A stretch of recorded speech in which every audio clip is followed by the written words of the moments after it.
Hi and welcome to this week's GMBN Tech Show. What have we got this week coming up? There's a new telemetry kit for your brakes. And some wireless gears that require a regular derailleur. So the topic today is how adjustable is too adjustable, because it seems like every man and his dog is bringing out a flip chip on their bike these days.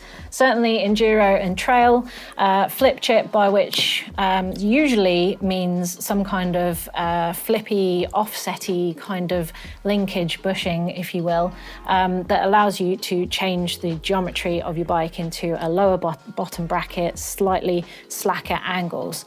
If it's in the linkage, then usually it changes a lot, all of those things. You can get flip chips that are in, say, your chainstays, where you can change the lengths of your chainstay only.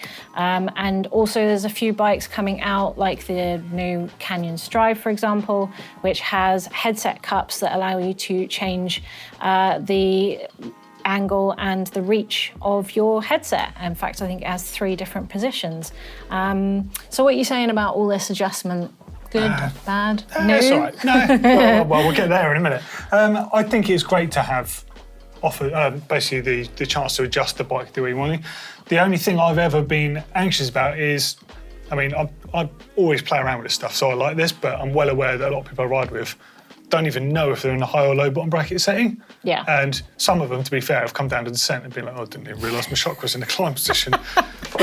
but there's a lot of adjustment, and I can see how it could cloud things as well, because it is confusing. There's a lot of different things out there that, arguably, if I'm being defensive of the bike industry, I think most bikes are pretty good now.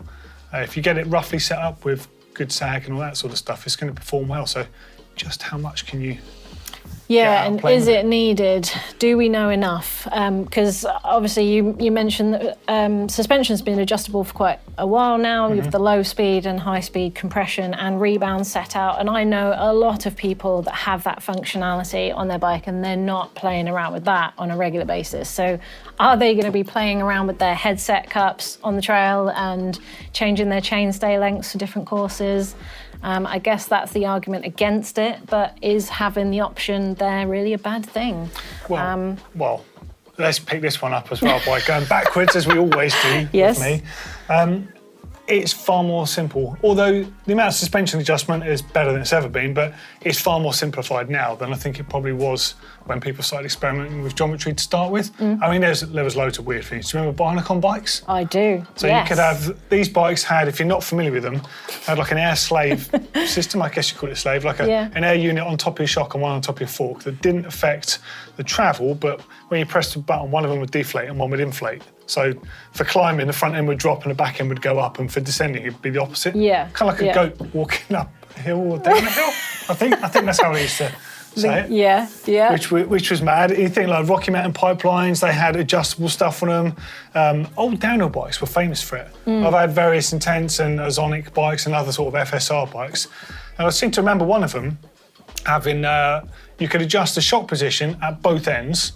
One end was, I guess just geometry. The other end was for how progressive the rear end was. But then the position the linkage was mounted on had 4 or 5 different holes you can mount it on the frame as well. Yeah. And adjust the chainstay. Yeah, but how on earth do you ever get to a position that's right for you? So obviously the mid-school 2000s was like very experimental, wasn't it, in the downhill? So you had the specialized FSR, which had the different shock mountings, and the pipeline that you mentioned actually had it on a quick release system that you could just move the shock around. That. Can you imagine? Literally, it was a lever as well, wasn't it? So effectively, that's what the flip chip is, the new version of that should just be easier, that you just unbolt it, flip it round and put it back in. Now, I've used offset bushings before, which your bushings will have a bolt in the center, but if it's offset, then you effectively shorten or lengthen your shock mounting eyelets in order to change the geometry. So yeah, the flip chips are kind of an easier way of doing that, which I admire the manufacturers bringing that out and making something easier. I just wonder if the public would actually use them. Maybe we should ask people if they do. I mean, I think there's another thing. It's a good point you say that, because there's like the angled headset cups as well for changing stuff. And it's funny because I don't see anyone using, well, I don't know many people that use offset bushings anymore or angled head cups. It's probably because you've got flip chips and all the bikes available now. I think you can do a more simplified version. I used it because I was correcting some very old geometry. And do we even need to correct geometry Most these things days? are pretty good now. Pretty good, yeah.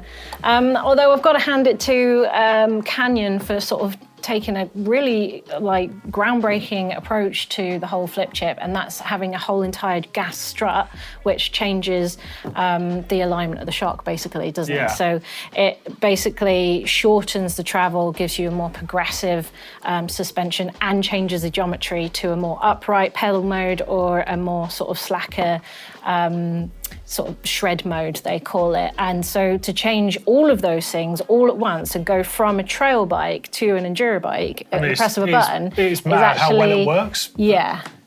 I don't need it. It's not for me. Hey, I don't do that sort of riding, so no, I'm not throwing it out with the rubbish. It's definitely a thing that works and achieves a thing. But it's a lot of adjustment and tech all in one hit. It is.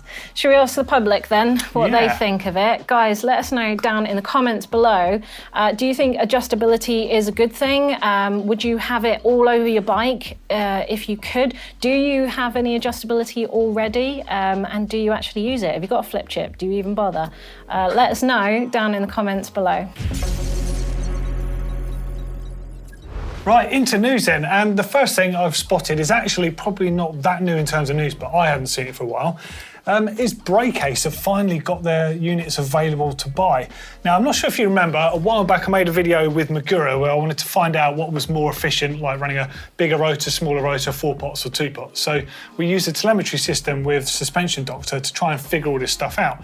But actually, before speaking to him, and it ended up being the right choice at the time because the sheer amount of stuff that he had, but before that, we actually discovered Brakeace as a gizmo, basically, and it was just at the Kickstarter phase, and it's so cool to see them. Well, you can see them on screen now. So there's 2 models of these available, and it's essentially an adapter that goes between your brake caliper and your post mount.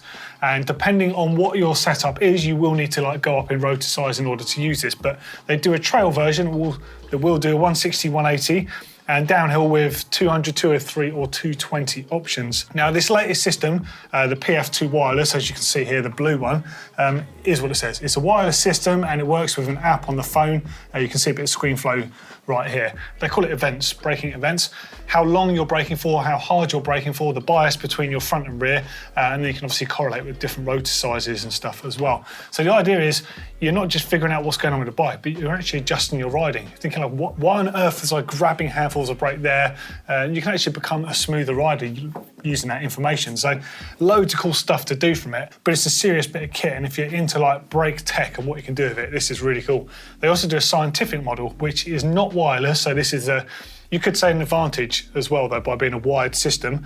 You've got brake force, sensor temperature, as well as wheel speed and all the other stuff in there, but it also works with BYB telemetry. So that one is a serious piece of kit that the race teams and anyone using telemetry can actually buy that and add it to their existing setup. It's proper nerdy stuff. I'd love to have a go on the wireless ones just to try them. I'm not sure I'll get masses of feedback for what I do on a bike, but it'd definitely be interesting to see what you could do with these things. And handmade in a Rotorua, which I thought was a funny, terrible pun as well, just with the brake rotors thing, or maybe I'm alone there. Nice. I'd love to give that a go. I know it's pricey, but maybe I should chip in with a few friends and we'll all use it. Next up, Archer Components. Now, I'm not sure if anyone remembers them, but Archer Components, a few years back, delivered a wireless alternative. But the cool thing about this was the system used your own derailleur that was already on your bike. So you could use literally any derailleur, it doesn't matter. The cable will run from your derailleur into the Archer unit, which mounts on the underside of your chainstay, and then that sends a signal to the touchpoint style shifter.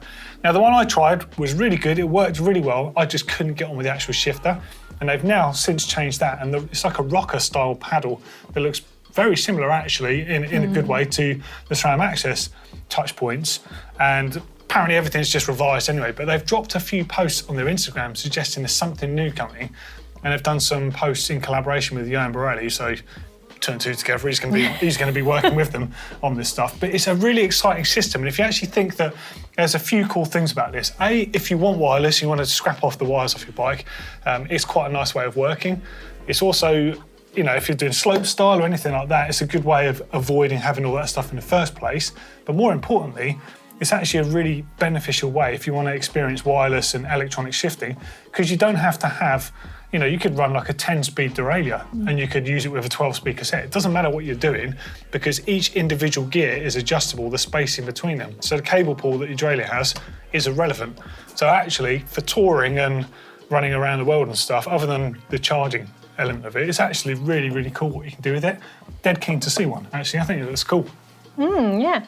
And then over at Reeb, their SST, which is their still short travel, it did already come in purple, but they've done a limited edition purple, which I'm sorry, it's not new tech, but it was just a limited edition build, which comes with the likes of a gold SRAM XX1 drivetrain, the Helm Mark II's in Sunburst, which is like a metallic gold. That's a fork and a half as well. Yeah, really the Wolf Tooth gold anodized seat post gold i9 A35 stem, and then to match that stem, level 3 custom i9 trail 280Cs with a yellow and orange and black spokes. And you need deep wallets for this. Recommended retail will be $11,895, but they are in stock and ready to ship if you can stretch to that. But yeah, that's a deep purple and Rockstar combination. Wow, yeah, hell of a bike. Flipping heck. And something else for the sort of the Rockstar people out there, the new Troy Lee Designs trail helmet. So this is it on screen in, how many colours they got?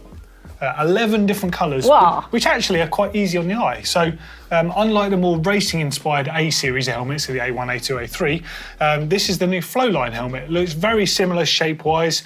I'm going to say it's perhaps not quite as many vents in terms of the vent space on the helmet. Looks like there's a large space on the sides of the helmet that hasn't got a vent, but still manages 14 vents. It's got a Fidlock magnetic buckle on there, dual EPS core MIPS system. And they're doing it in the Flowline SE, the Flowline and the Flowline Youth, which is cool. So you can have kids versions or for people who've got small heads as well. And it's just 99 quid as well, which is a bargain. For MIPS is ridiculous. Compared to what, you know, the A1 helmet, obviously it's a bit more of an advanced helmet, but it's over twice that price. Sorry, A3, which is the latest version. Yes. Over twice that price. So 99 quid here with all those features, which is just looks awesome to me. That's an unbelievable price. Yeah, Good and news. like I said, they're safe colours as well. I think they've obviously tried to tune into mass market rather than, hey, I'm a racer, I need to have like all the stuff going on. Which one would you have out of those 11 colours? Let us know. Okay, quiz time. So we've got 3 tech-related questions coming at you. First one on screen now. What was Troy Lee Design's first open-face mountain bike helmet called? Second question is, what does the BOA system take its name from? Ooh, that's a good one. Which rider-owned company uses a Fidlock system but not for buckles? And as in like helmet buckles, and how do they use it? Okay, it's comments time from you lovely people. Last week we were talking about, can you mix and match brands like Shimano and with RockShox when it's a SRAM brand? We had that debate, and Thunderstruck MTB kicks it off saying, my Shimano brakes are squeezing down on a SRAM centerline rotor. And I've never thought twice about it because it's the best combo for me. Yet I can't ride a bike with tyre logos misaligned, much less different brands. I'm inclined to agree with him on that, actually. Yeah, I agree as well. Wes Fry 23, I just put nuke-proof stem on my Canyon Spectral. Yes or no? It looks nice. Like, nuke-proof stems are so nice. They are. I'm looking at your silver one over there. That's it is real a nice looking stem, to be fair.